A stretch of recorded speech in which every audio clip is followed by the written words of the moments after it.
It began like any other Friday field trip. 13 students, 1 teacher, a yellow bus bound for the mountains. The date was October 14th, 2008. They left Crescent Falls Middle School at 7:45 a.m. By 8:10, the bus had vanished from the highway. No crash, no skid marks, no debris. Just a stretch of broken asphalt and the sound of wind moving through pine trees. For weeks, search teams combed the woods. Helicopters scanned every ridge. Divers dragged the river 3 times. Nothing. Not a single seat cushion, not a single shoe. The headlines called it a tragedy without explanation. The state called it a mechanical failure. And then, the file was closed. 10 years later, one survivor comes home. Her name is Maya Ellis. She was 14 at the time of the trip, sick with pneumonia and left behind that morning. Some called her lucky, others called her cursed. Either way, she's the only one who remembers how it felt when the bus doors closed for the last time. Now, after her mother's death, Maya has returned to Crescent Falls to pack up the old house. A quiet mountain town frozen in its own silence. Paint peeling off fences, a single streetlight blinking over the 4-way stop, the same missing persons bulletin still pinned behind the diner counter. 14 names, all faded, sun-bleached, forgotten. Maya spends her first night sorting through her mother's boxes. Recipes, school papers, unopened mail from the town council. Then she notices a donation receipt, handwritten, dated just last week, from Second Chance's Thrift. The next morning, she drives there. Inside, dust floats through warm sunlight and the faint sound of a cassette radio hums an old Eagles song. Behind glass, among tangled keychains and chipped pins, she sees it. A school ID tag with her old district logo. The name stamped across the front. Daniel Ricks, one of the missing. The plastic is cracked, but the date on the back is clear. October 2008, the week they disappeared. Her voice, steady but low. This shouldn't exist. She asks the clerk where it came from. The woman shrugs. Donations from the school board. We just put things out. Maya pays in silence, pockets the tag, and steps outside. The air feels heavier, like the town is watching. Back in her car, she turns the tag over again. A faint engraving runs along the edge, barely visible under the grime. BHP 12. She doesn't know what it means yet, but she knows what it isn't. It isn't a school code. She looks up at the rearview mirror, at the empty road leading back toward the mountains, and says quietly, "The bus didn't disappear. It was erased." Crescent Falls hadn't changed. The town still sat between the mountains like it was hiding from something, quiet, folded in on itself, breathing only when it had to. Maya parked beside the old post office and killed the engine. Same cracked pavement, same leaning stop sign with its bullet holes, same cold wind rolling off the ridge. For 10 years she had promised herself she'd never come back. And yet, here she was. One suitcase, one empty house, one unanswered question still gnawing at her chest. Her father's house looked smaller than she remembered. White paint flaking at the edges, a porch swing that creaked every few seconds like it was whispering to itself. She unlocked the door, pushed it open, and was met with that familiar smell, dust, old paint, and the faint trace of lemon cleaner her mother had always used. It was the smell of the past refusing to leave. Inside, the furniture hadn't moved. The clock on the mantel still read 4:10, its battery long dead. In her childhood bedroom, posters curled at the corners, and a row of photographs lined the wall. The class of 2008 smiling in bright blue field trip shirts. 14 kids in the photo. 13 never came home. Maya traced her finger over each face, stopping at Daniel Ricks, the boy whose ID tag she now carried in her pocket. He'd been sitting 2 rows behind her that morning, teasing her about skipping the trip because of a fake cough. She could still hear his voice in memory. "You just don't want to hike, Ellis." He was wrong. She'd wanted to go more than anything. Downstairs, the silence pressed heavier. The refrigerator hummed softly. Dust floated through the sunbeams, cutting across the living room. She opened the mail stacked on the kitchen counter, mostly sympathy cards and unpaid property notices. Then, in her mother's handwriting, a single note. "Basement box, Do not open. Maya stared at it for a long moment before flipping on the basement light. The bulb flickered weakly. The air was cooler down there, still carrying the damp smell of concrete and time. She found the box tucked behind an old sewing machine, taped shut with 2 layers of brittle brown tape. Across the top, written in black marker, "Do not open." Of course she did. Inside were newspapers, dozens of them, folded, yellowed, edges soft from age. She pulled the top one free. October 15th, 2008. Search continues for missing students. Below that, a photograph of rescue workers wading through the woods near Route 9A. She flipped to the next. Day 5, no signs of wreckage. Another, search called off, no leads found. Every headline was the same story written in different ways, the tragedy that froze Crescent Falls in time. And then it stopped. No more coverage after the first week. No editorials, no memorials.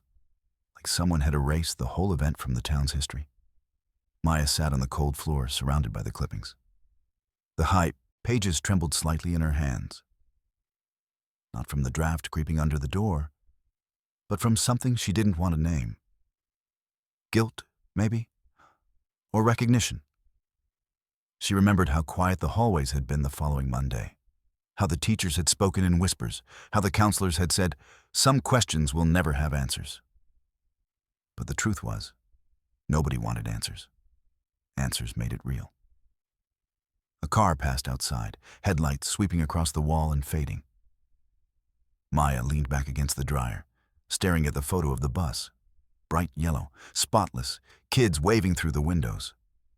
Someone had drawn a black line through the middle with a pen, as if trying to cross it out of memory. She gathered the clippings into a neat pile, slid them back into the box, and sat there for a while longer. Upstairs, the old house groaned in the wind. Outside, the mountains stretched endless and dark. Crescent Falls had gone on living, but only just. The bakery still sold the same sugar rolls. The hardware store still closed early on Fridays. And the diner, the heart of the town, still smelled like burnt coffee and rain-wet boots. The next morning, Maya went there for breakfast. The bell above the door jingled exactly the same way it had when she was 13. Behind the counter, a woman with gray streaks in her hair looked up, did a double take, and then smiled softly. "Lord," she said, "you're Maya Ellis." Maya nodded. "Been a while." The waitress poured her coffee and leaned closer. "You're one of the lucky ones." The words hit like a small punch, gentle but heavy. Maya didn't reply. She just stared into her cup, watching the steam twist and fade. By the time she left, the sky had turned the color of pewter, and the mountains were wrapped in fog. She drove past the school on her way home. New paint, new sign, same silence. In her rearview mirror, the building looked smaller, lonelier. Like it too remembered what everyone else had tried to forget. That night, she placed the box of clippings on her desk and set Daniel's ID tag beside it.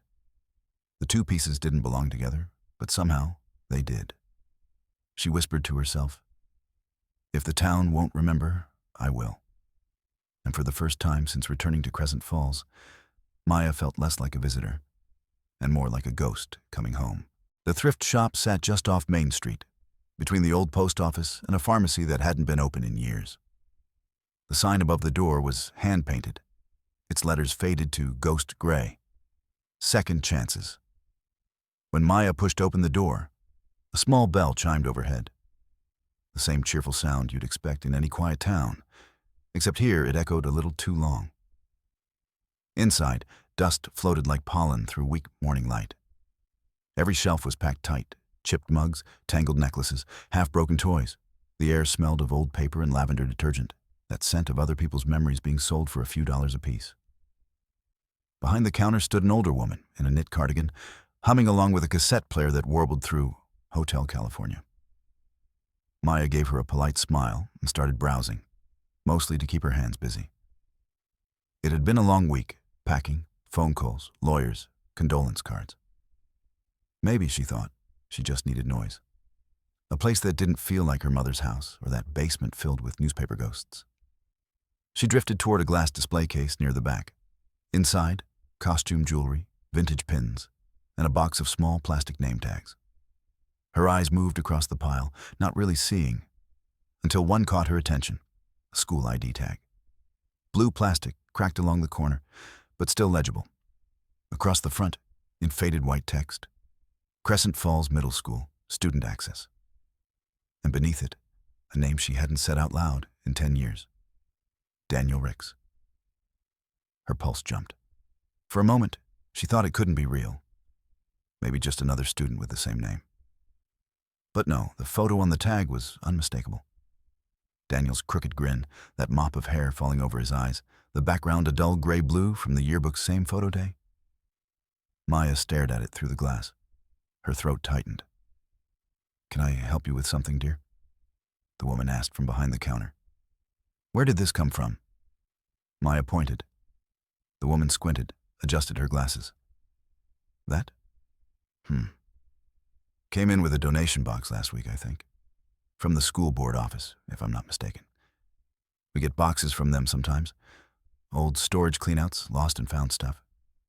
You'd be surprised what turns up." "The school board?" Maya repeated, more to herself than to the woman. The same school board that had sealed the case in 2008. She opened her wallet, her voice barely steady. "How much?" $5. Maya handed her a 10. The woman smiled faintly. "You can keep the change." She left the shop without another word. Outside, the air was sharp, the kind of mountain chill that bit through memory. She leaned against her car and turned the ID tag over in her hand. The edges were scuffed, the lamination peeling. But on the back, etched faintly along the top border, were small stamped letters, like a serial code. BHP12. She rubbed her thumb across it, thinking maybe it was dirt, maybe part of the manufacturer's stamp. But the letters were carved in, not printed. Her mind started connecting fragments she didn't want to connect. Daniel's face, the missing bus, the sealed files, the basement box labeled "Do Not Open." And now, this. A school ID that shouldn't exist, donated by an office that had been torn down years ago. She pulled out her phone and searched Crescent Falls School Board. But the first result was a demolition notice. Building condemned, torn down 2011 due to structural decay. No mention of storage boxes, no record of where the archives had gone. The tag suddenly felt heavier in her hand, like it carried more than plastic. She drove toward the lot where the board building used to stand. It was just a patch of cracked foundation now, fenced off and overgrown with weeds. A few rusted filing cabinets lay tipped on their sides like tombstones. She stood there for a while, the ID clenched tight, listening to the sound of wind moving through the hollow frame of what used to be the town's bureaucracy. The place that had decided what the public was allowed to remember.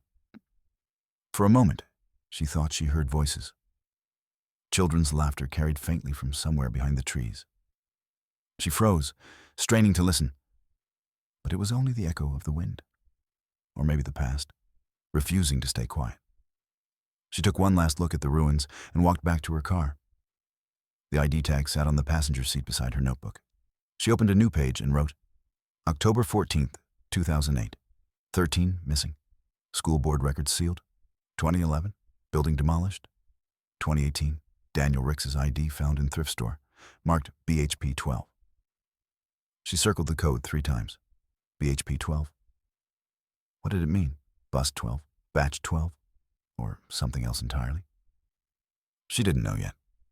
But every instinct she had, the same one that told her to keep digging when everyone else wanted her quiet, whispered the same thing. This wasn't coincidence. This was a trail. Maya slipped the tag back into her pocket, started the car, and looked at her reflection in the rearview mirror. The fog had rolled back down from the mountains, covering the road ahead in a silver haze. If you left something buried long enough, she murmured, it starts digging its own way out. As the engine turned over, her radio crackled, faint static, then silence. For a second, she thought she heard something underneath the noise. A hum, low, mechanical, gone as quickly as it came. She didn't realize she was still holding the ID tag in her hand until it pressed a small red mark into her palm. Her first clue, her first breadcrumb.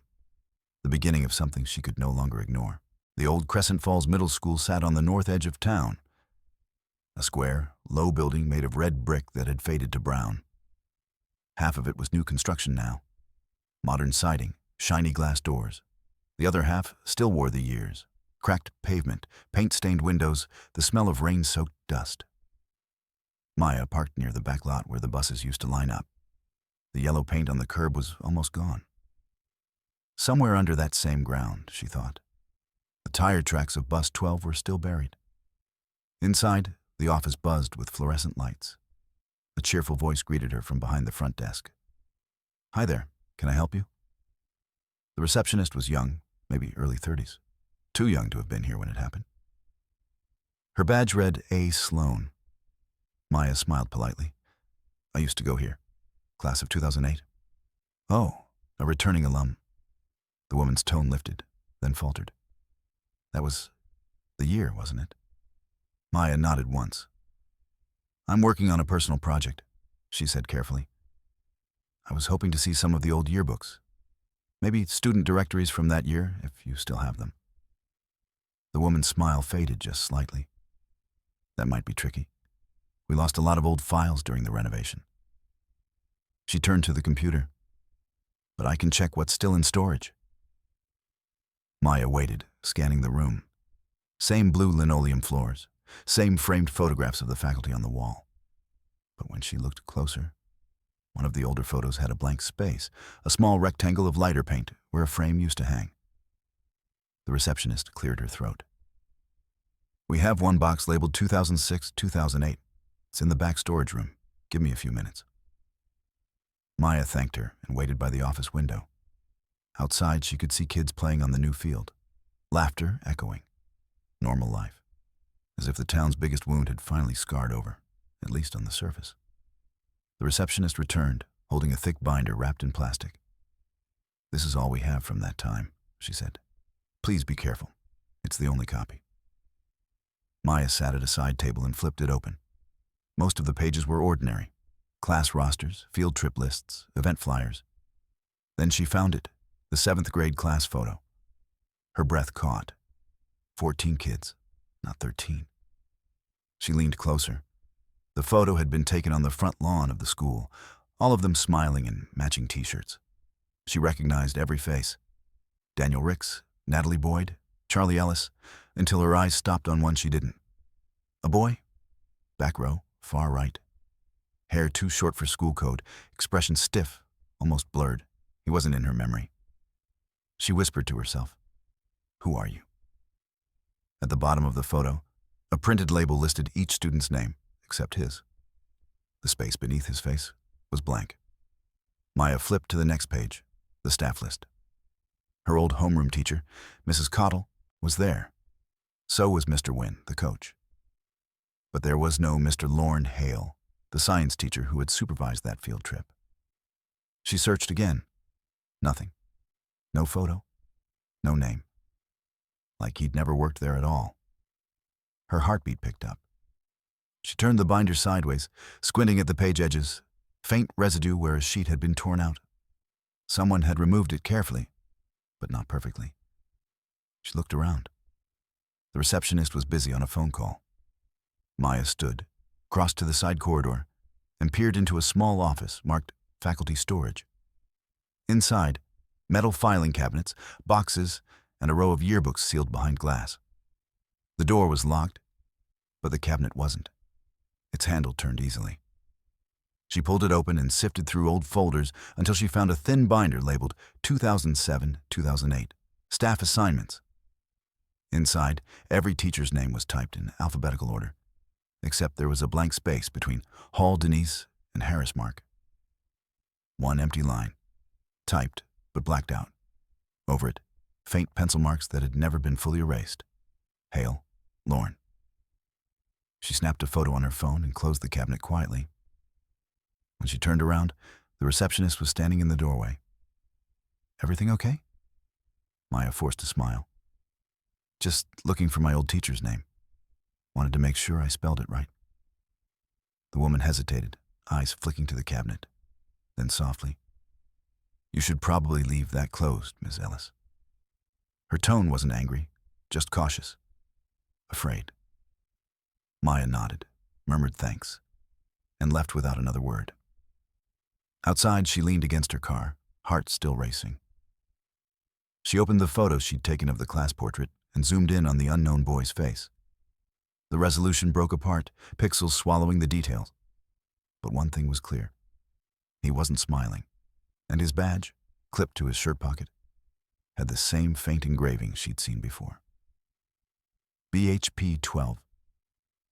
Her breath caught, the same code, the same impossible marking connecting two different clues. She checked the staff photo next, just rows of smiling adults in cheap suits and pastel blouses. No Hale, no substitute, no record that he'd ever existed. She scrolled through her notes, the list growing longer. Daniel's ID, BHP 12 unknown student, BHP 12 missing teacher, no record yearbook. Altered, the pattern was too precise to ignore. As the sun dipped behind the mountains, she drove home. The image of that boy's face burned into her thoughts. Who was he? Why was he there? And why had his name been erased while his face remained? Back in her father's study, she spread the photos across the desk under the lamplight. For a while, she just stared at them. The boy's expression seemed to change the longer she looked. The faint suggestion of movement, like a camera glitch caught mid-frame. Her phone buzzed. A system alert. Low battery. The screen dimmed, and in that instant before it went black, the reflection of the photo lingered just long enough for her to see it. 14 faces, but for a fraction of a second. 15. She blinked, looked again. Only 14. The lamp flickered once, then steadied. Maya sat back, whispering to herself, "It's not just what's missing. It's what's still here." She reached for her notebook and added a final line under that day's entry. BHP 12 is not a code. It's a category. And for the first time, she understood what scared her most. The idea that Crescent Falls hadn't simply forgotten the past. Someone had edited it. Maya spent the next 2 days chasing ghosts through digital archives. At the public library, she sat hunched over an old Dell computer that hummed louder than it worked. The screen flickered between half-loaded PDFs and cached web pages nobody had opened in years. Most of the local news sites from 2008 were dead links now, victims of expired domains and forgotten journalism. But buried inside the state transportation database, she found something. A traffic report log from October 14th, 2008, the day the bus disappeared. One entry stood out. Unscheduled vehicle movement detected, Route 9A, Sector 4, reported as school transport. Last timestamp, 8:12 a.m. After that, nothing. She wrote it down, circled it twice. Route 9A. The name meant nothing to her at first. Crescent Falls only had 2 major roads, both looping around the town before fading into forest. But Route 9A was different.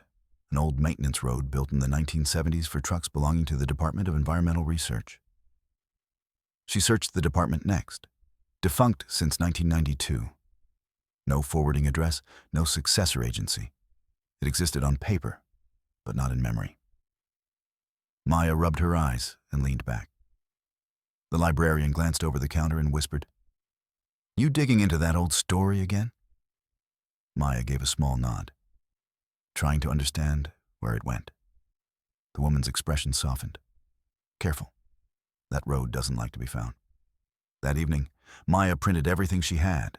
The old GPS coordinates, the newspaper clippings, a faded map showing the original 9A route.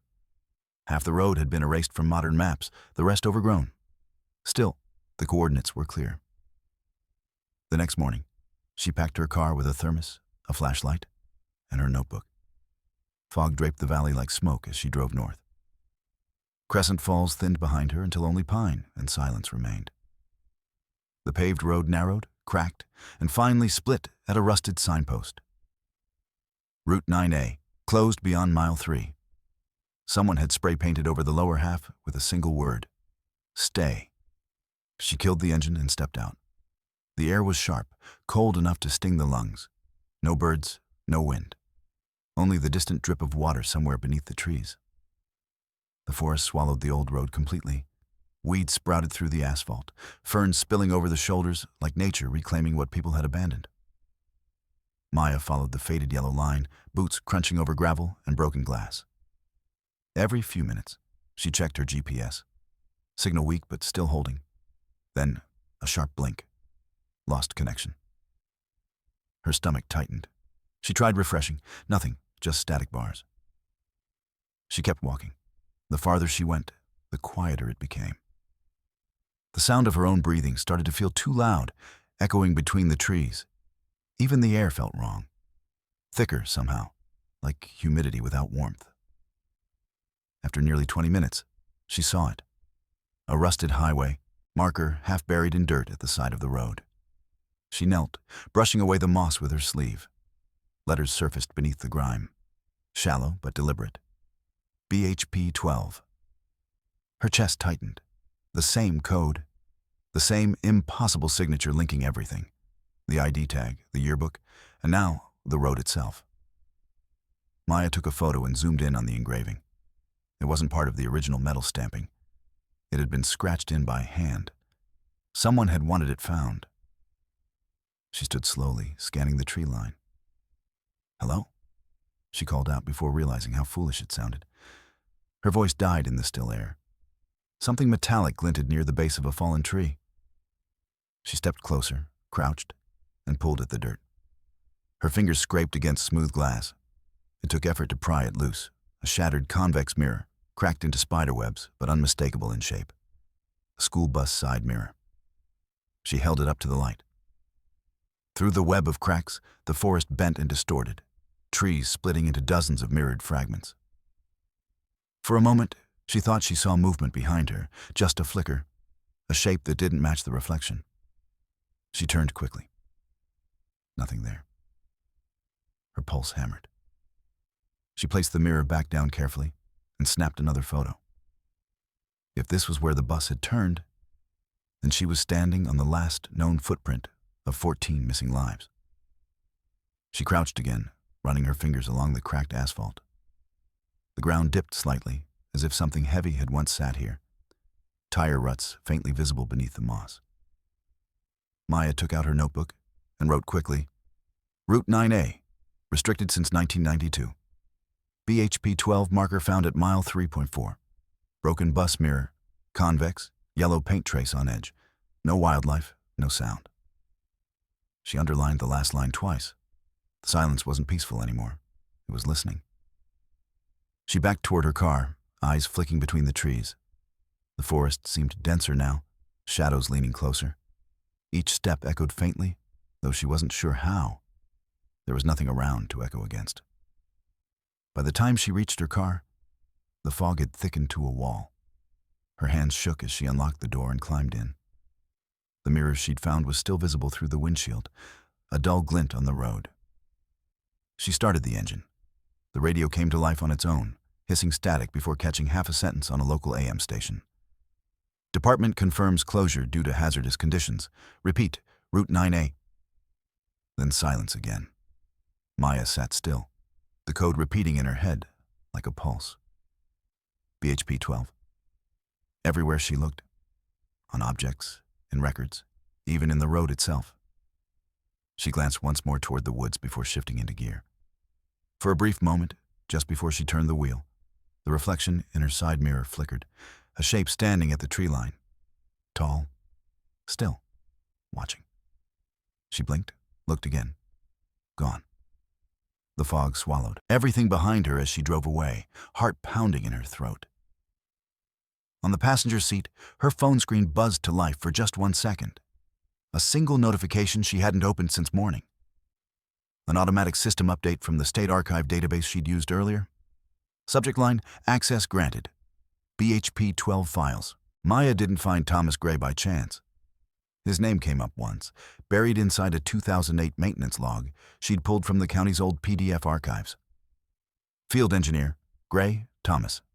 Task, terrain stabilization, Route 9A perimeter search. She tracked him down through a mechanics union listing. A retired member, living 2 towns north in a place called Miller's Crossing. When she arrived, the afternoon sun was low. brushing the hills in that pale, cold light that made everything look older than it was. His house sat at the end of a dirt road, surrounded by stacks of rusted metal and half-stripped cars. Wind chimes made from wrenches clinked softly in the breeze. She parked, stepped out, and called, "Mr. Gray." A man in his 60s appeared from behind a shed, wiping his hands on a rag. Heavy shoulders, oil-stained jacket, eyes sharp despite the years. "Who's asking?" "Maya Ellis," she said. "I used to live in Crescent Falls." He studied her for a long moment. "Ellis, you're not the bus girl?" Maya hesitated. "The one who didn't go." He nodded once, the rag twisting in his hands. "I remember." Inside, his garage smelled of diesel and dust. Old maps covered the back wall, highways, flood zones, county roads. He poured her coffee into a chipped mug and sat across from her at a metal workbench. "You came a long way," he said finally. "Most folks stopped talking about that mess years ago." "I just want to know what really happened," Maya replied. "You worked the search." Gray's eyes narrowed slightly. "Where'd you hear that?" "County records," she said. "You were part of the maintenance response team. Route 9A. He sighed, leaned back, and lit a cigarette. The lighter's flame flickered between them. "Yeah. We were brought in 3 days after the disappearance. Official line was erosion control. Truth is, they wanted us to look for tire impressions. Anything the cops missed. And?" He took a long drag, exhaled slowly. "We found them, about a mile past the closure sign. Bus tracks, clear as day. Led straight toward a gated service road that hadn't been used in decades." "What was back there?" Gray stared at the smoke curling upward. Nobody knew. It was federal land back in the 70s, some kind of testing ground. Later, the Department of Environmental Research claimed it, same folks who ran those BHP sites. Maya's chest tightened. BHP 12? He looked at her sharply. "You know that term?" She nodded. "It keeps showing up, on records, on objects, even the road marker." Gray crushed the cigarette into an ashtray. "Then you're already in deeper than you should be." He stood, walked to an old filing cabinet, and pulled out a manila folder yellowed with time. "Here," he said, sliding it across the table. Inside were several photocopied pages, maps, notes, and a printed maintenance report. At the bottom of the final page was a signature that stopped Maya cold. Lorne Hale, her old science teacher. Gray noticed her expression. "You know him?" "He was the teacher on the trip." Gray's jaw tightened. "Then you ought to know. He wasn't just a teacher." Maya looked up. "What was he?" Gray hesitated, choosing his words carefully. "Clearance level 3, federal contractor, attached to something called Project Hollow Phase." She stared. "How do you know that?" "I saw the requisition order myself," he said. "They sent it to our department the week before the bus vanished. Request for road clearance, access keys, restricted gate maintenance. Signed by Hale, verified by Washington." Maya flipped through the pages, each line blurred slightly. Road coordinates, hazard codes, authorization numbers, all stamped confidential, internal use. Her voice dropped. "You were told to stop." Gray nodded. 72 hours in, we found the gate, found the tracks, and then men from Montrose, suits, not locals, showed up and shut it all down. Said the ground wasn't stable, that it was unsafe to proceed. He leaned forward. "But that's not why they stopped." Maya's pulse quickened. "Then why?" He rubbed a thumb along his jaw, as if deciding whether to say it at all. "Because we started hearing things," he said quietly. "In the woods, like engines, voices, but no one was there. Radios picked up interference. Same line, over and over. Phase complete. Seal access." Maya froze. "They were transmitting?" "Not from any frequency we used. And when we reported it, command told us we were done." 2 days later, the road was buried under gravel, and the site was reclassified as unstable terrain. No further entry. He took another folded paper from his pocket, a faded photograph. It showed a chain-link gate deep in the forest, a warning sign bolted to it. Restricted area, federal testing zone. At the bottom corner, barely visible under rust, the same faint engraving, BHP 12. Maya ran her fingers over the image, her voice barely above a whisper. This can't just be coincidence. Gray gave a humorless laugh. In my experience, coincidences don't get classified.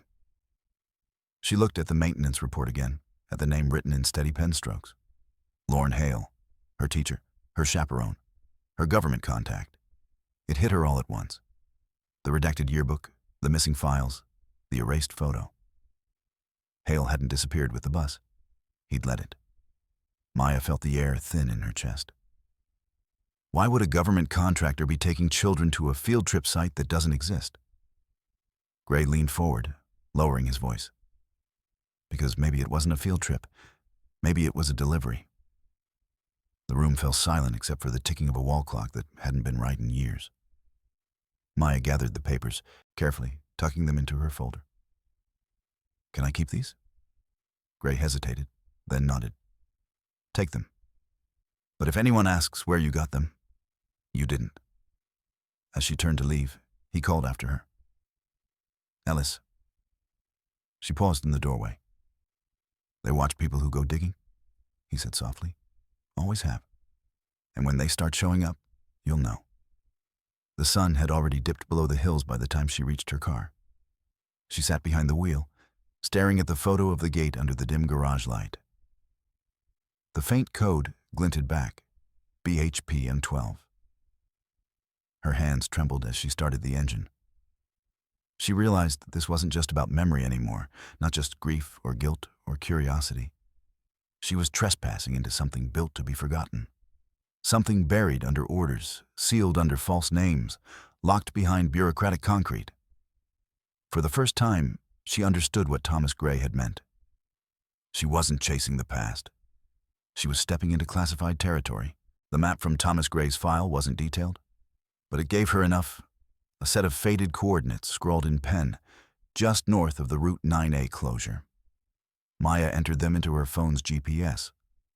The screen blinked once, twice, then displayed a location buried in the middle of blank green forest. No roads, no trails, no names. The drive out took nearly an hour. The highway gave way to gravel, gravel to dirt, and then to nothing at all. She parked where the path narrowed too tight for her car, the last signal bar on her phone disappearing into static gray. The forest here was different, too quiet, too still. No wind, no birds, just the sound of her own boots sinking into damp moss. She followed the coordinates step by step, glancing at the map until it froze completely. Branches clawed her sleeves, wet leaves clung to her boots. The ground sloped downward, and after a while she noticed something unnatural, the smell of rust and concrete. Then, through the trees, she saw it, a patch of stone, square and flat, hidden beneath layers of moss.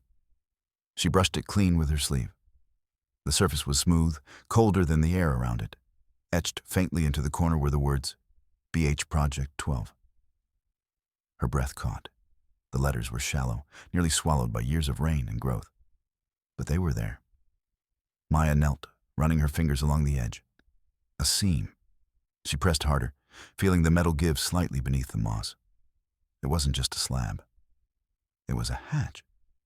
Using a nearby stick, she pried at the latch until the rust cracked and the hinge screamed open.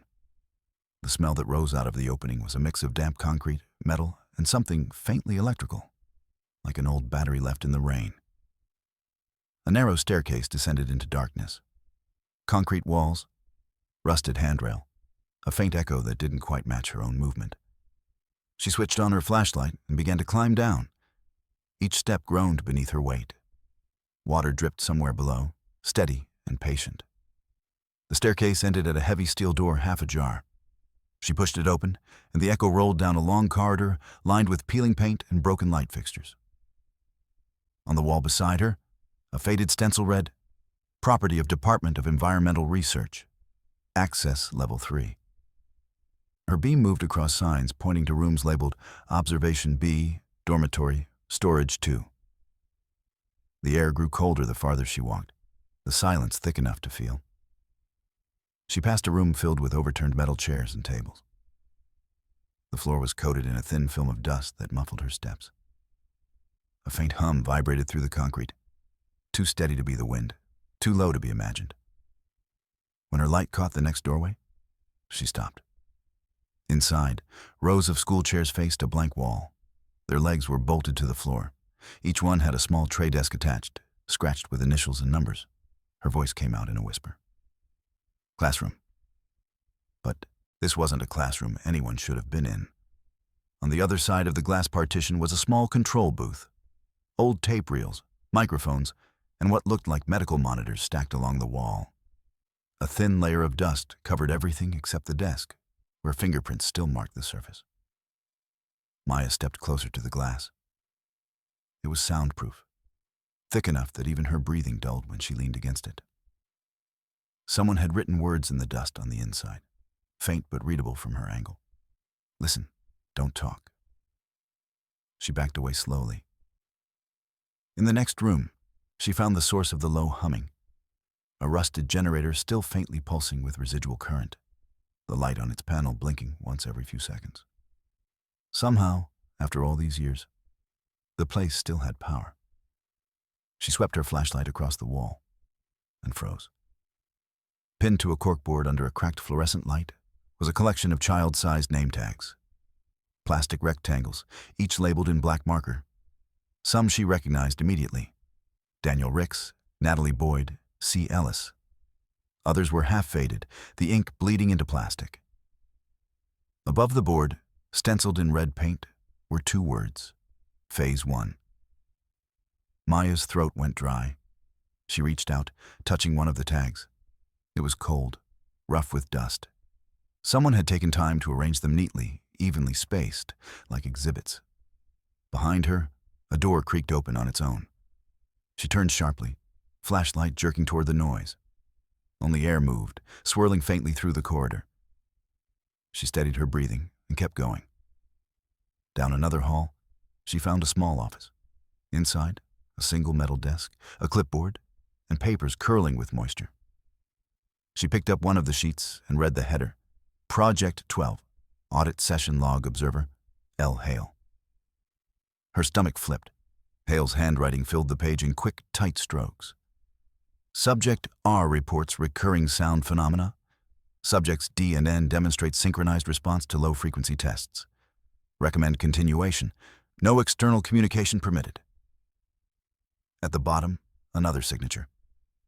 Lorne Hale, Ph.D. Maya stared at it for a long moment. He hadn't been a middle school science teacher. He'd been the lead observer. The fluorescent light above her buzzed once and went dark, plunging the room into shadow. She flicked her flashlight back on, her hands shaking, and swept the beam across the walls. That's when she saw it. A child's drawing, taped crookedly near the doorway. Crayon on yellowed paper, a bus surrounded by swirling spirals, looping lines of red, blue, and black that seemed to pull inward toward the center. Beneath it, written in uneven handwriting, "We're still here." The edges were brittle. Part of it crumbled under the beam of her light. She snapped a photo, her pulse thudding loud in her ears.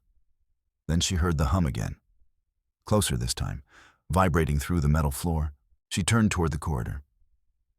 The sound rose and fell like breathing. Her flashlight caught another door at the end of the hall, slightly open.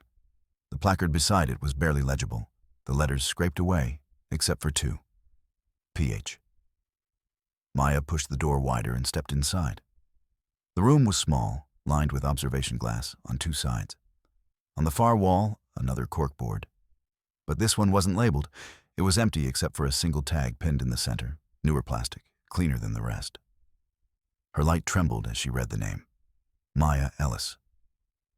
For a second she couldn't move. Then she stepped back, her breath caught somewhere between disbelief and terror. The tag gleamed faintly in the flashlight's beam. The letters sharp, unaged. Below her name, in small engraved print, the same marking she'd seen everywhere. BHP 12. She turned and ran, down the corridor, up the stairs, through the hatch, into the forest air that felt suddenly alive with sound. Branches scraped her jacket. The wind finally moved again.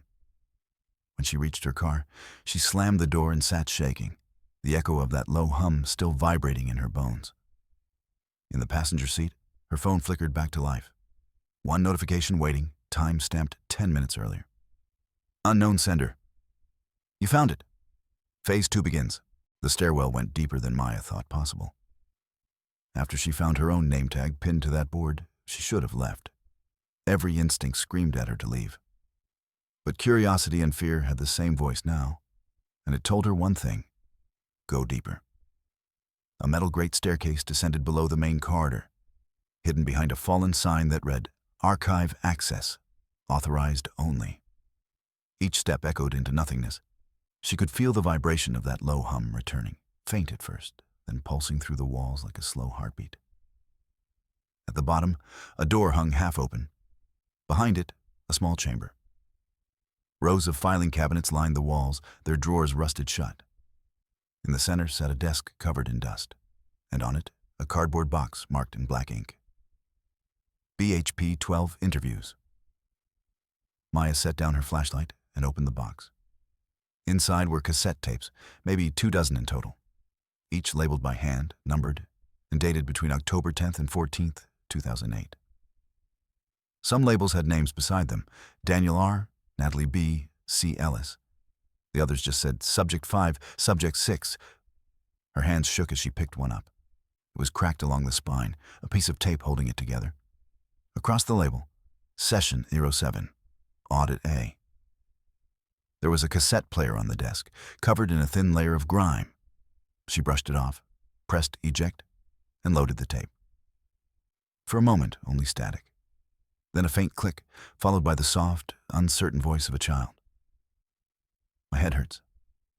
A second voice, male, calm, older. Can you tell me what you hear? It's like a sound under the floor. What kind of sound? A hum, like a bus engine, but it's not moving. There was a pause, the rustle of papers, the faint buzz of equipment. Do you know where you are? On the trip.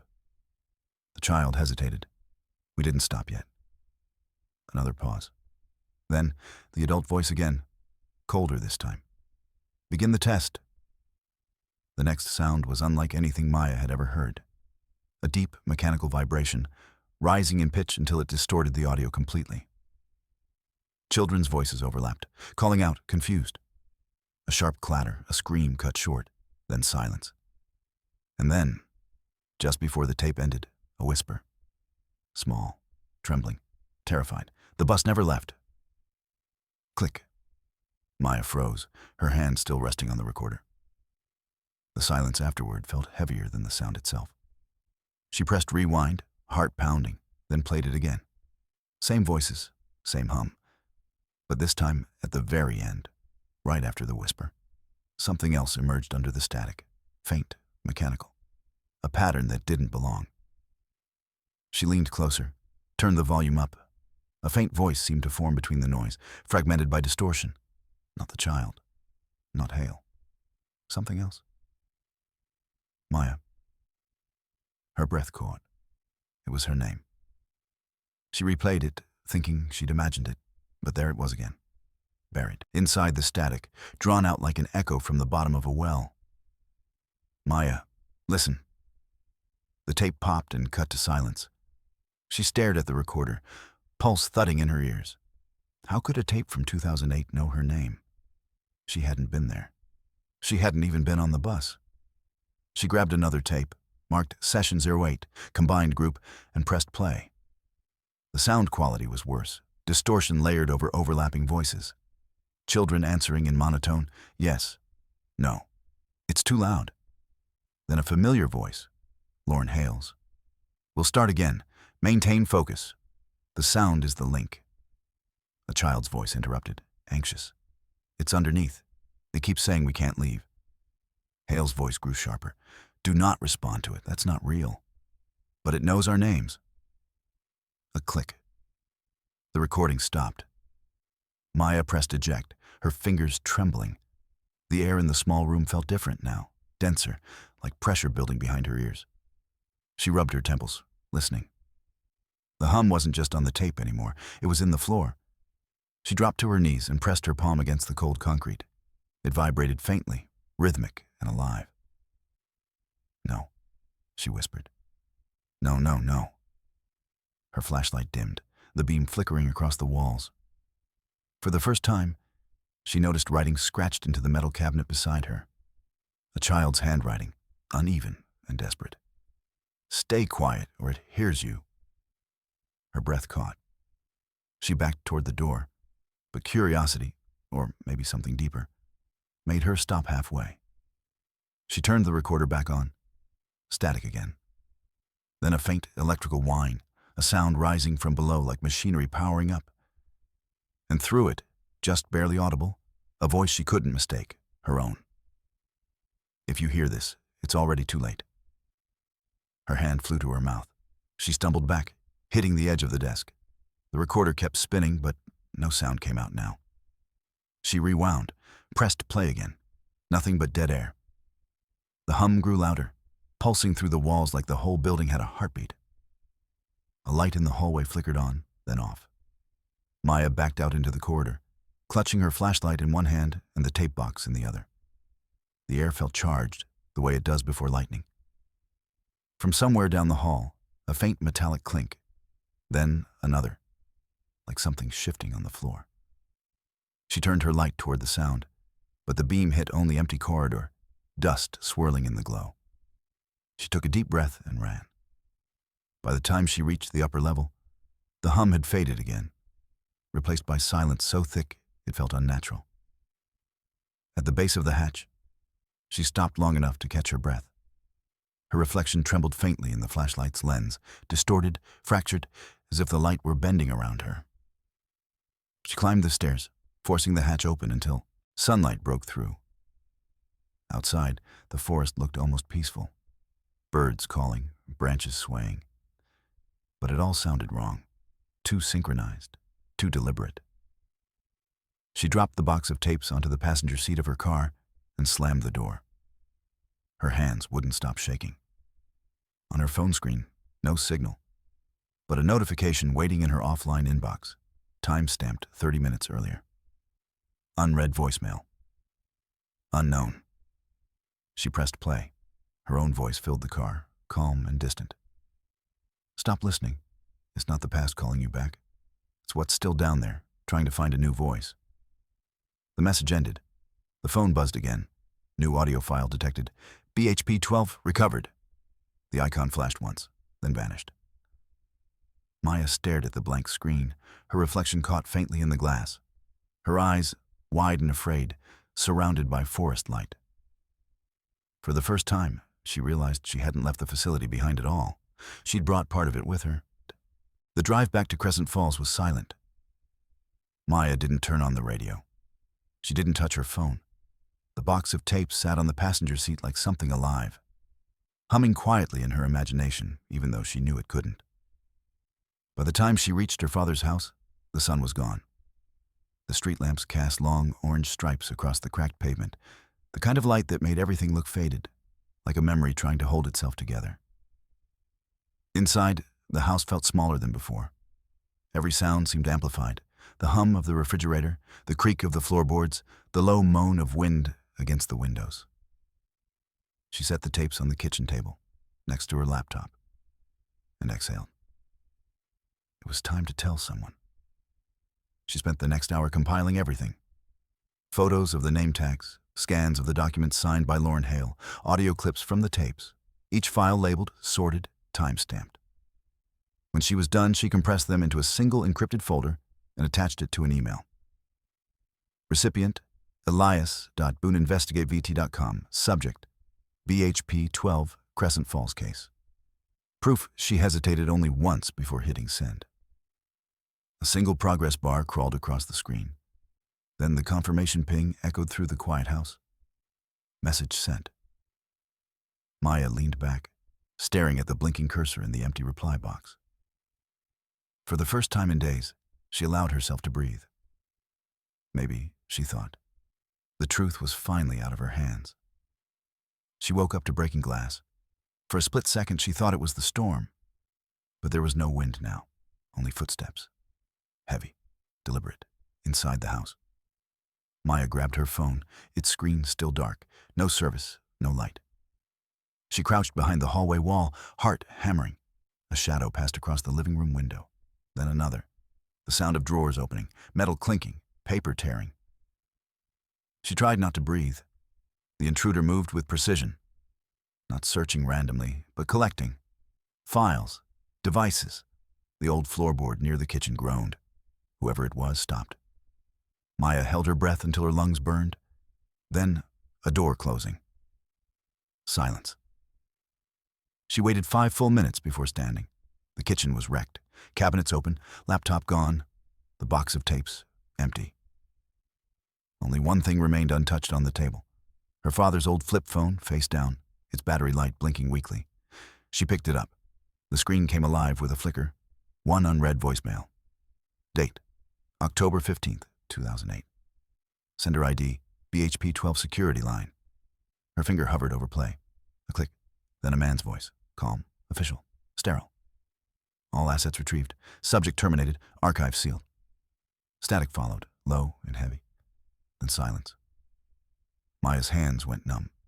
The message had been sitting on that phone for 17 years. Waiting. Not a missed call. A record. A confirmation.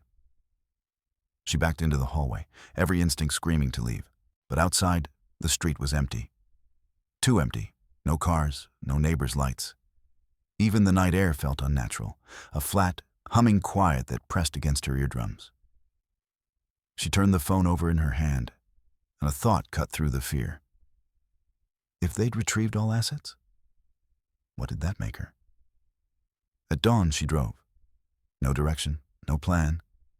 Just the road ahead, and the dull blur of trees on either side. When she finally stopped, she didn't even realize where she was until she saw the sign. Route 9A, closed beyond mile 3. The forest beyond looked unchanged, but her chest tightened. She parked at the edge of the tree line and stepped out. Mist drifted between the branches like slow breath. She walked the path she'd taken before. The same cracked asphalt, the same silence. Only now there was nothing. No hatch, no concrete slab, no sign that anything had ever existed beneath the ground. The moss was undisturbed, thick and bright. Young trees grew where the clearing used to be. Their trunks were straight, too straight, like they'd been planted on purpose. Maya fell to her knees, brushing at the earth until dirt packed under her nails. Nothing but roots and rock, no seams, no steel, no trace of BH Project 12. Her mind raced. The facility had been real. She'd touched it, walked its halls, seen her own name on the wall. You can't erase concrete overnight. But the forest told a different story. Someone, something, had rewritten the land. She stood slowly, breath fogging in the cold air, and turned a slow circle. The sound of the forest was louder now. Birds, wind, the faint rush of a distant stream. Normal. Almost too normal. And yet, under it all, she could still hear it. That low hum, faint but steady, pulsing somewhere beneath her feet. She whispered to no one. You can bury it, but you can't erase it. Then she walked back to the car. By afternoon, she crossed the county line. Signal bars returned to her phone, flickering like tiny lifelines. A new email notification appeared. From Elias Boone, subject. Got your files? This is real. I'm publishing. Maya smiled faintly, tears burning at the corners of her eyes. The evidence was safe. Whatever happened next, at least one person knew.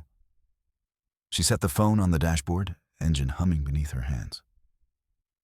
In the rearview mirror, the trees of Crescent Falls grew smaller, swallowed by distance and fog.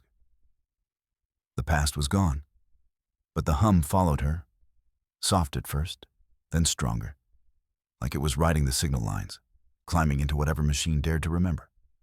She didn't look back. That night, in a newsroom 2 states away, Elias Boone opened the encrypted folder labeled BHP 12.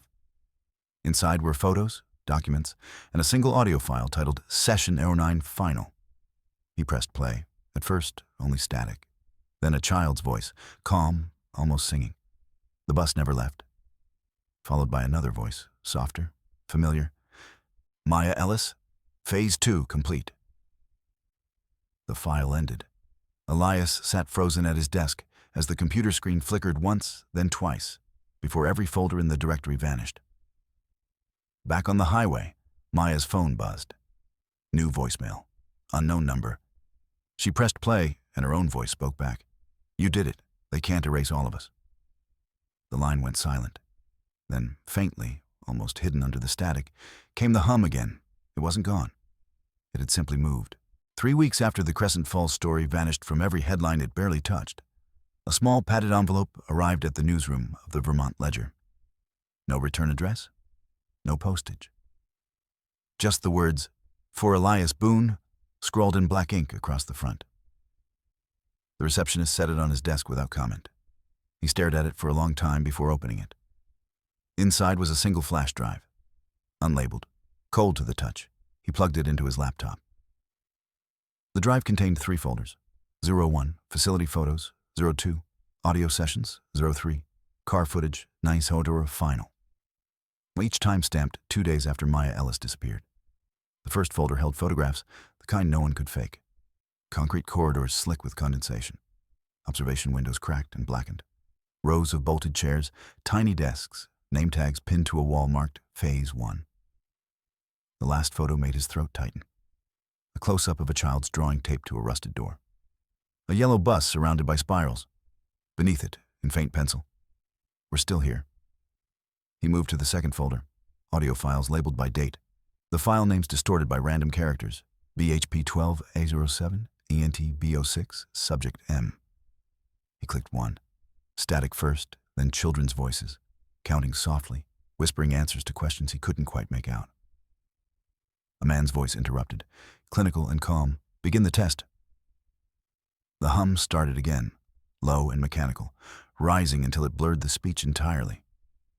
Through the distortion, a child spoke clearly. The bus never left. The file cut out. Elias sat back, rubbing his face with shaking hands. He almost didn't open the last folder.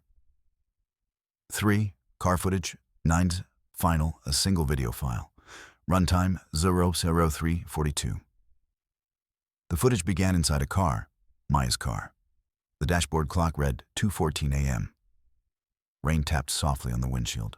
Her face was dimly lit by the dashcam, eyes sunken but steady. She whispered, mostly to herself, "It's still running. The power, the hum, it doesn't stop."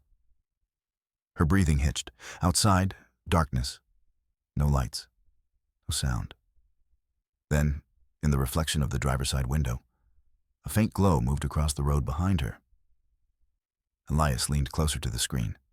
The glow grew brighter. Headlights. A shape materialized in the reflection. An old yellow school bus. Its paint dull and rusted, number barely visible through the rain. 12.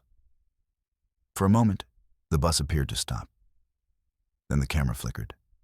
The sound warped, replaced by static that pulsed in rhythm with Maya's breathing. She turned toward the mirror, her voice small, almost breaking. "It's still running." The dashcam light blinked twice. Then darkness. The footage ended with a burst of static and a single frame frozen between signals. The blurred outline of the bus door opening, light spilling onto wet asphalt. Elias sat motionless, the office around him dark except for the glow of the monitor. He unplugged the flash drive and stared at it in his palm, the metal warm now, as if it had been alive all along.